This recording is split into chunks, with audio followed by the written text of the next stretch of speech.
What if the stories you were told about World War II only scratched the surface? Hidden beneath official records lie missions erased, lives manipulated, and truths too disturbing to teach. These aren't tales from movies or myths. These are real operations buried in silence for decades.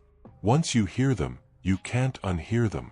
And once you know, you'll understand why someone wanted them forgotten. Open this door carefully. Some secrets were never meant to be found.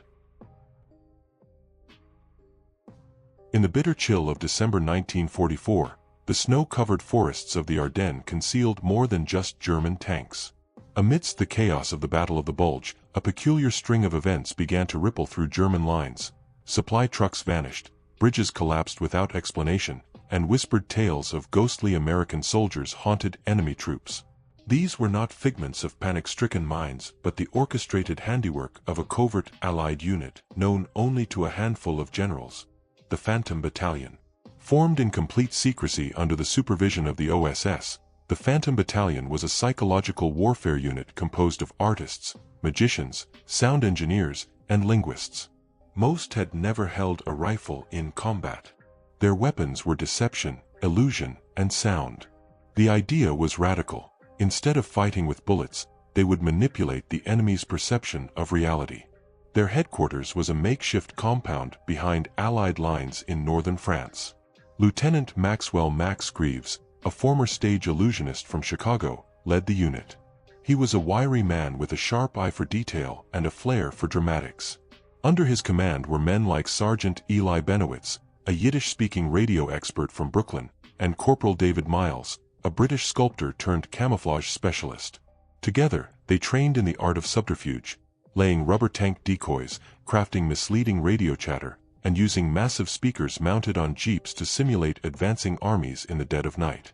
In mid-December, as Hitler launched his desperate counteroffensive through the Ardennes, the Phantom Battalion received its most dangerous mission yet. Intelligence had confirmed that a panzer division was advancing near Houffalize. If it reached the Meuse River, it could split the Allied forces. Max and his team were ordered to delay them, without direct engagement, for 72 hours. On the first night, they set up shop near a narrow mountain pass known as Wolf's Hollow. By day, they hid under camouflage netting. By night, they worked. Inflatable Shermans were arranged in strategic formations along snowy ridges. Loudspeakers hidden among trees blasted recorded engine noises and shouted orders. Using a captured German frequency, Benowitz transmitted believable but false reports of massive Allied reinforcements arriving in the area. The ruse was so convincing that a forward unit of German scouts turned back, reporting that a full armored division lay ahead. By dawn, the Phantom Battalion had vanished, leaving behind nothing but tank tracks carved into snow by Miles with a custom-made wheel rig. The Germans shelled an empty ridge for hours. Meanwhile, the real Allied 82nd Airborne moved into position farther west, unopposed. But their work was far from over. Word of the Phantom soldiers spread quickly among the Wehrmacht. Fear began to grow. A patrol near Bastogne claimed to have encountered American troops who vanished into the mist without a trace. Some said they fired, but their bullets passed through shadows. Others spoke of being surrounded by tanks that left no wreckage after retreating. It wasn't long before rumors turned to terror. On Christmas Eve, Max ordered their boldest maneuver yet. Disguised in captured German uniforms, a five-man team infiltrated a Nazi field HQ under the pretense of being returning reconnaissance. Once inside, they planted fake orders suggesting a planned American pincer movement. Simultaneously, a series of controlled explosions were set off to the north, mimicking artillery prep. Confused and rattled, the German commander rerouted 2 battalions directly into a forest that had been mined by real Allied engineers days prior. The Phantom Battalion's success wasn't without cost. During the Bastogne deception, Corporal Miles was captured after a local collaborator exposed their position. He was tortured, and though he revealed nothing of substance, his mutilated body was found weeks later, left beneath a burned-out tank decoy with a sign reading, "Spion." Max was devastated, but he pushed forward. The mission had to continue. As Allied reinforcements surged into the region, the Phantom Battalion's operations shifted to mopping up, convincing isolated German units they were surrounded, urging surrender through psychological tricks. In one instance, Benowitz broadcast a convincing impersonation of a German colonel urging his men to lay down arms for the fatherland's survival. The garrison did just that. 60 men walking out with hands raised, unaware they'd been fooled by a Brooklyn Jew with a knack for mimicry. By January, the tide of the war had turned. The Bulge collapsed. The official record credited the victory to the resilience of American infantry and the tenacity of commanders. The Phantom Battalion was quietly disbanded. Their names did not appear in medal ceremonies or official dispatches. They returned home with stories no one believed.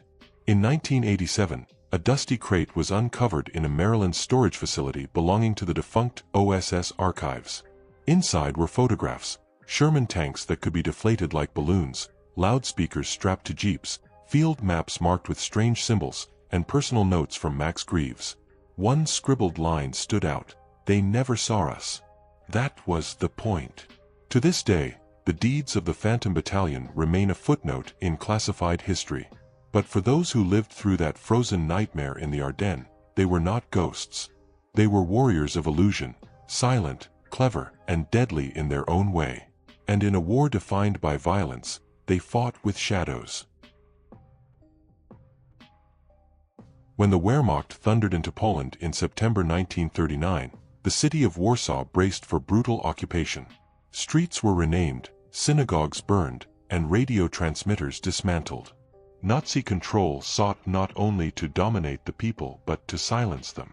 Yet, in a cramped cellar beneath a tenement on Ulica's Złota, 13-year-old Elżbieta Zielinska refused to be silenced. Her father had been a radio technician before the war. When he was arrested during a Gestapo raid in 1940, he left behind more than a grieving daughter. He left behind parts, tubes, wires, an antenna, and a cracked Bakelite headset. Elżbieta, an avid learner with a natural ear for mechanics, began to reassemble the pieces.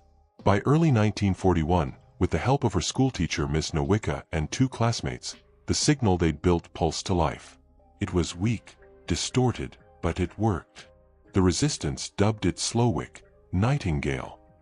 At first, Slowick transmitted short bursts of Morse code.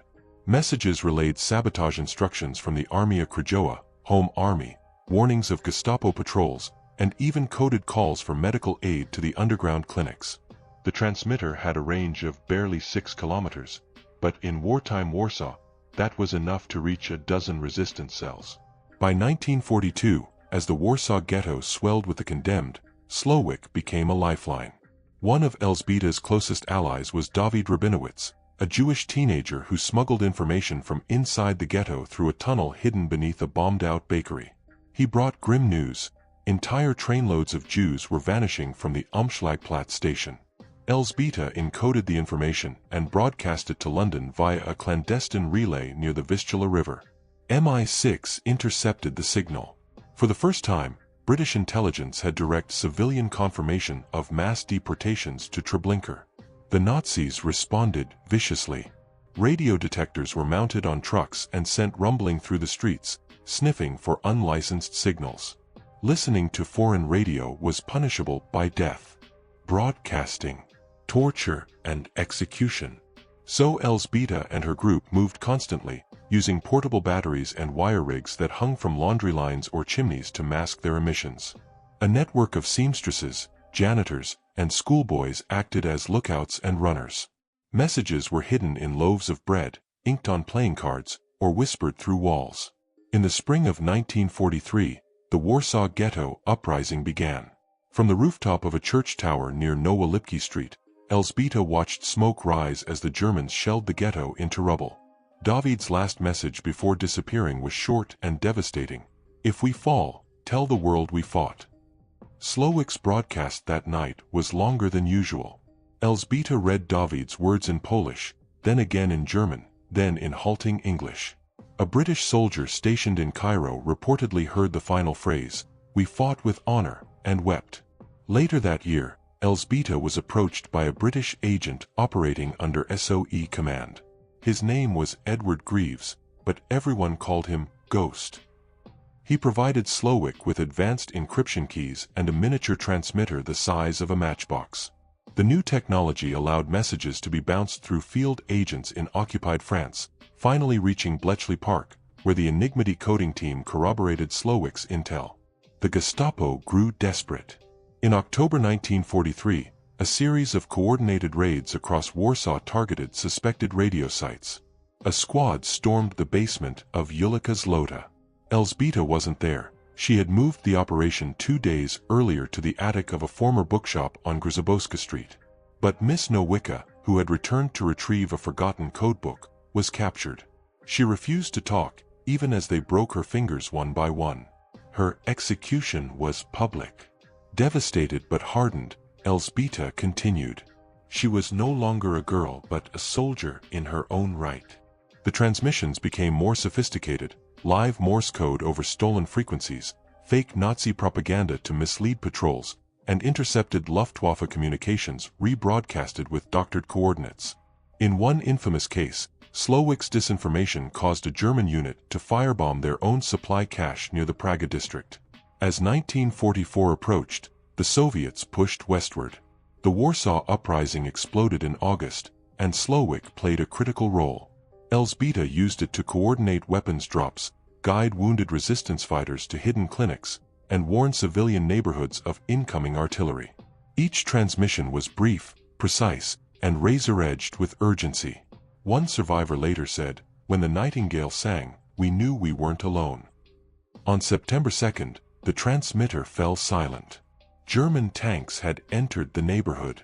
In a desperate final act, Elżbieta rigged the equipment with explosives and detonated it as enemy soldiers stormed the attic. The blast killed 2 officers and destroyed the entire upper floor. Elżbieta survived, wounded, and was smuggled out through the sewers by remaining Home Army operatives. She reached the eastern outskirts of the city as Soviet troops advanced. There, she was arrested by the NKVD, accused of being a Western spy, and sentenced to labor in a Siberian camp. Her name vanished from Polish records. Her story became myth. In 1991, after the fall of the Iron Curtain, a British historian researching SOE files uncovered a single recording labeled SL-27. It contained a garbled but unmistakable voice reading out, "Tell David's mother he was brave." Voice analysis confirmed the speaker was a teenage girl. Today, on Ulica's Złota, a simple plaque marks the site of the former tenement. It bears no dates or names, only a nightingale carved in iron, and a phrase in 3 languages, "Even in silence, we sang." In the waning months of 1944, as American forces pressed closer to the Japanese homeland and Tokyo's imperial ambitions collapsed under the weight of Allied firepower, a final, desperate plan emerged from the shadows of the Axis alliance. Known only to a handful of high-ranking officers in Berlin and Tokyo, it was codenamed Koryu no Umi, Sea of the Steel Dragon. The operation's purpose was as audacious as it was improbable: to establish a secret underwater convoy route between Germany and Japan, ferrying rare materials, prototype weapons, and high-level intelligence beneath the Atlantic, through the Cape of Good Hope, and across the vast Indian Ocean. At the heart of this operation was I-432, an experimental cargo submarine designed by a joint team of engineers from Mitsubishi Heavy Industries and German Kriegsmarine advisors. Larger than any U-boat, the I-432 had reinforced hull plating, extended fuel reserves, and an airtight interior chamber designed to hold uranium oxide. Its mission, to deliver blueprints for the V-2 rocket, a crate of enriched uranium, and technical advisors to Japanese research facilities in Kyushu, intended for use in Japan's fledgling nuclear weapons program. Captain Ryanosuke Mori, a former submarine ace turned clandestine courier, commanded the vessel. He was a stoic man with the demeanor of a scholar and the discipline of a warrior, chosen not only for his naval skill but his unwavering loyalty to the emperor. His second-in-command was Oberleutnant Klaus Berger, a German officer embedded aboard I-432 to ensure the safe delivery of Reich secrets. Their alliance was uneasy. Cultural friction, language barriers, and mutual distrust often threatened to crack the hull of their cooperation, but both understood the stakes. If Japan fell before the handoff, the uranium and intelligence would be lost. If the Allies intercepted the sub, it could hasten the end of both Axis regimes. The journey began from Lorient, a French Atlantic port still under German control, just days before it was evacuated in early August 1944. The I-432 slipped into the deep, escorted by a pair of decoy U-boats that diverted Allied sonar detection. Days turned into weeks as they navigated around British patrols off the Canary Islands, dove beneath merchant shipping lanes, and weathered a vicious tropical storm near the equator. Along the way, they rendezvoused with a German supply ship near the coast of Namibia under cover of darkness. There, Berger received updated codes, a second encrypted case believed to contain data from a downed Allied bomber, and a new order from Berlin. Under no circumstances was the uranium to fall into Allied hands. If the mission risked failure, the sub was to be scuttled. Tensions rose. Inside the confined hull, Japanese and German sailors worked in awkward harmony. Meals were eaten in silence. Engineering tasks were conducted with the precision of strangers forced to coexist under threat of death. Berger, meticulous and severe, recorded the crew's every move in a leather-bound journal. Maury, pragmatic yet weary, sensed the creeping futility of their journey. News reached them via coded radio transmissions. Rome had fallen, Paris liberated, and the Americans had breached the Marianas. As the I-432 reached the southern Indian Ocean, things began to unravel. On November 6, sonar detected an anomaly, brief and indistinct, like an echo of a ghost ship. A day later, their communications officer reported a faint, looping signal in Morse code. It was Allied, but oddly encoded. Maury ordered radio silence. For 3 days, the crew remained submerged, drifting at low speed in silence. Then, on the 4th day, disaster struck. Depth charges exploded off their port side. An Australian destroyer, the HMAS Vengeance, had triangulated their location after intercepting a signal from the Namibian rendezvous.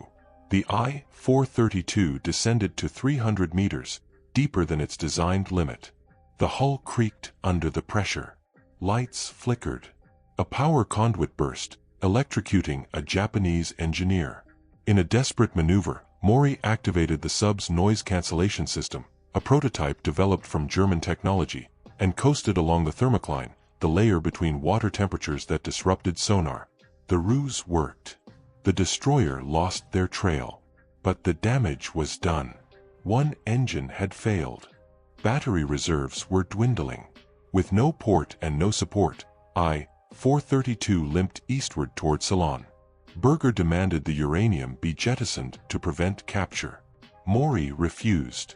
The cargo was sacred to the Empire. Arguments flared. Fists flew. Rumors spread that Berger was planning to seize the sub and defect to the Allies, hoping for post-war immunity. On December 3, Berger was found dead in his quarters. Face down, a small ceremonial tonto plunged between his ribs. No investigation followed. By the time I-432 neared the Maldives, it was running blind. Their last transmission, intercepted by British intelligence, was a cryptic phrase in German: "Steel tide flows but carries no shadow." Then silence. The submarine never reached Japan. Decades later, in 1992, a French expedition searching for World War II wrecks near Madagascar discovered a broken hull lodged beneath coral.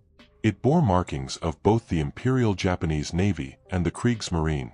Inside the wreck, sealed in a watertight case, was Berger's journal, water-damaged but partially legible. It told the tale of betrayal, mistrust, and futility. The uranium was never found. Speculation ran wild. Some believed the uranium was transferred to another vessel that made it to Japan. Others claimed the Allies recovered it and buried the find to avoid revealing how close the Axis came to developing a nuclear device. A few even insisted the I-432 never sank at all, that it made landfall in Indonesia and was scuttled by its own crew. Today, in museums and naval academies, the story of Koryu no Umi remains a whispered curiosity, a footnote in the long shadow of global war. But beneath the waves, somewhere between continents and collapsed empires, lies the truth of the steel tide, lost, silent, and forever adrift. When the siege of Leningrad began in September 1941, the city, once vibrant with culture, music and scholarship, was reduced to ash, ice, and starvation. Nearly 3 million civilians were trapped behind Nazi lines as temperatures plummeted and rations vanished. The Germans hoped to crush the Soviet spirit not with fire, but with hunger. Yet within the crumbling walls of the National Library of Leningrad, 16-year-old Katya Sokolova lit a quiet, stubborn flame of defiance. The library was once the pride of the Soviet Union, boasting more than 6 million books and manuscripts. After the first bombing raids shattered its stained glass windows and set fire to the West Wing, most staff had evacuated or joined the front. But Katya, daughter of a librarian and a Bolshevik factory worker, refused to leave. Her parents had been killed in an airstrike. The library was all she had left, and she intended to guard it. By October, the library had no power, no heat, and no staff beyond Katya and the elderly caretaker, Mr. Vlasov, who had gone half-blind but refused to abandon his post. Together, they barricaded the entrance, used torn catalog cards as kindling, and slept beneath stacks of Tolstoy and Pushkin. Yet it wasn't just survival that motivated Katya, it was preservation. She began a ledger. In a faded red notebook, she recorded everything: the temperature of the reading room, often below freezing, the number of pages damaged by frost, and the names of students who still braved sniper fire to borrow books. Every entry was dated, stamped with a crude wax seal, and signed, K. Sokolova, acting keeper.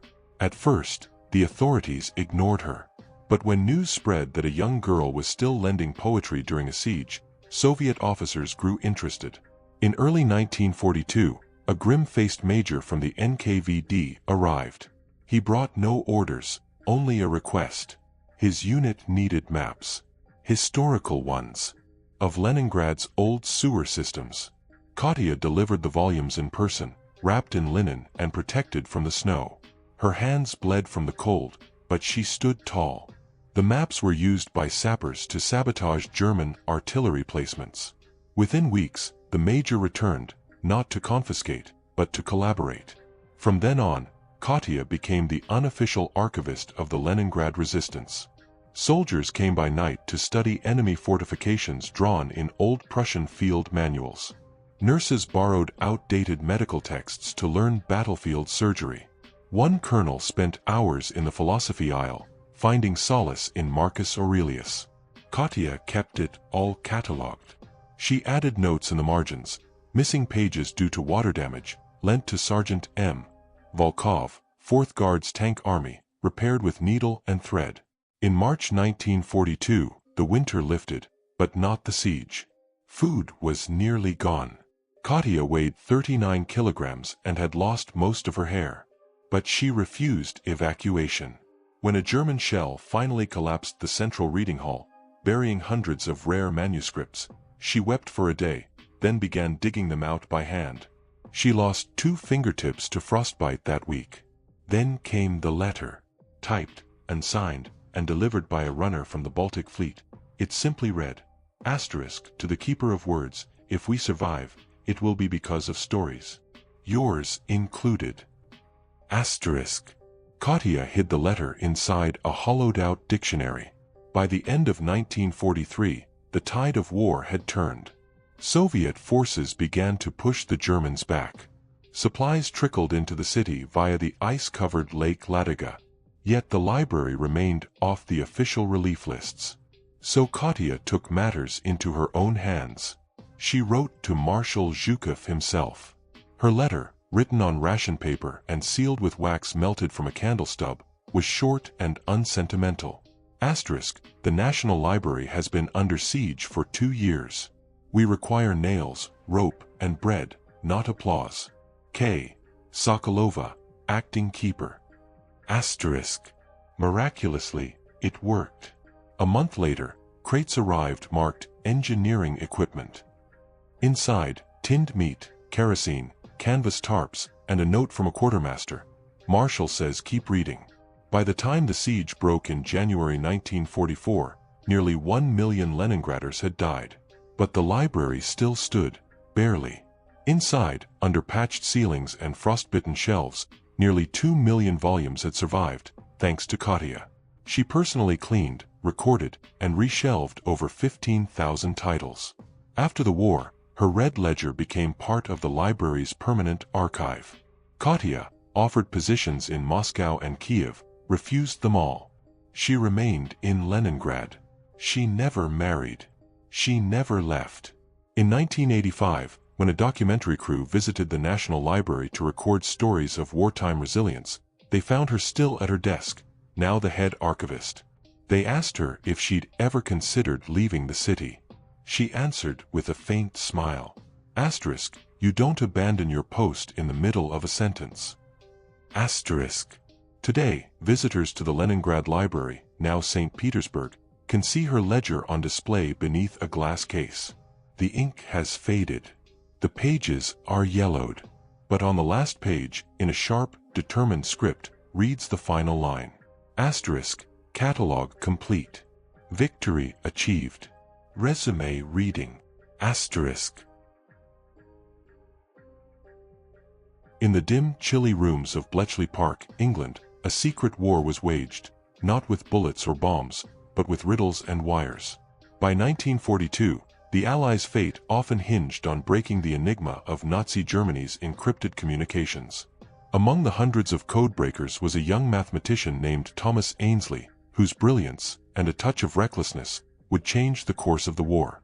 Thomas arrived at Bletchley in early 1942, fresh from Cambridge with a degree in mathematics and an insatiable curiosity for puzzles. The air buzzed with tension and whispered rumors of cracking the infamous Enigma machine. His first weeks were frustrating.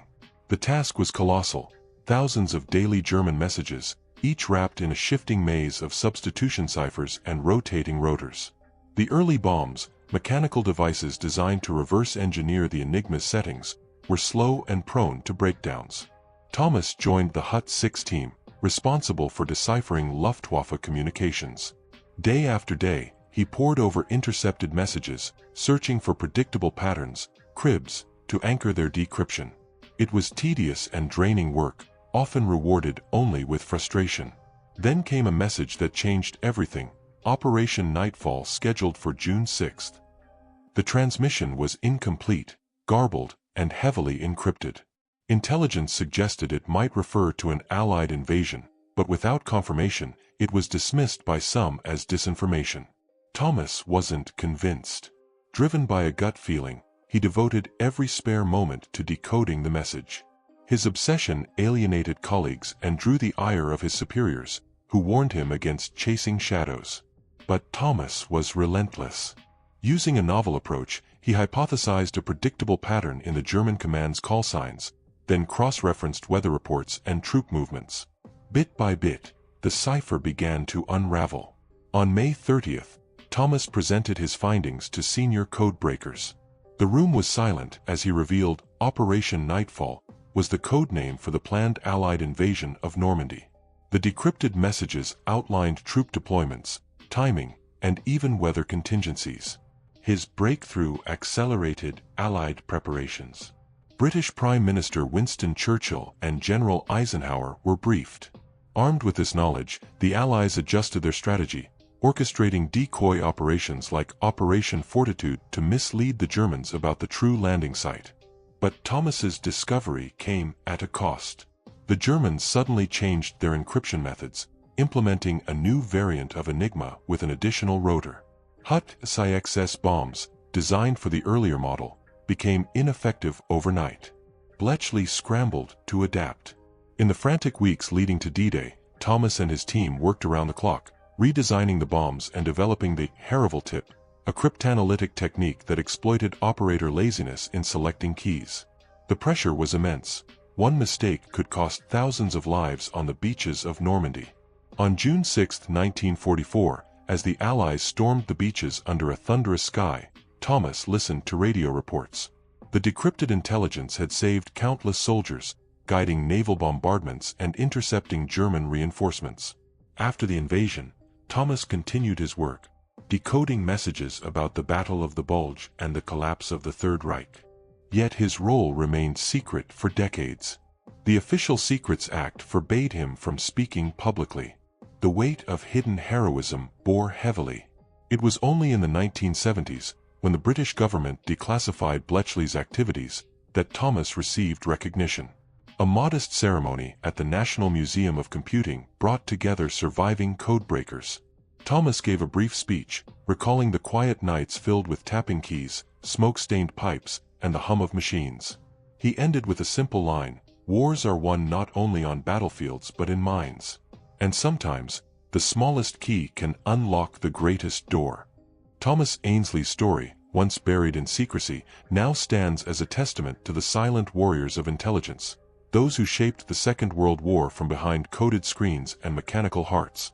You've just heard the stories they never wanted you to know. The erased, the buried, the morally unthinkable. But for every secret uncovered, dozens still wait in the shadows. Ask yourself, if these were hidden for so long, what else is buried? And who benefits from silence? If you thought the war was black and white, think again. The truth is darker, more complex, and far more dangerous than history ever admitted.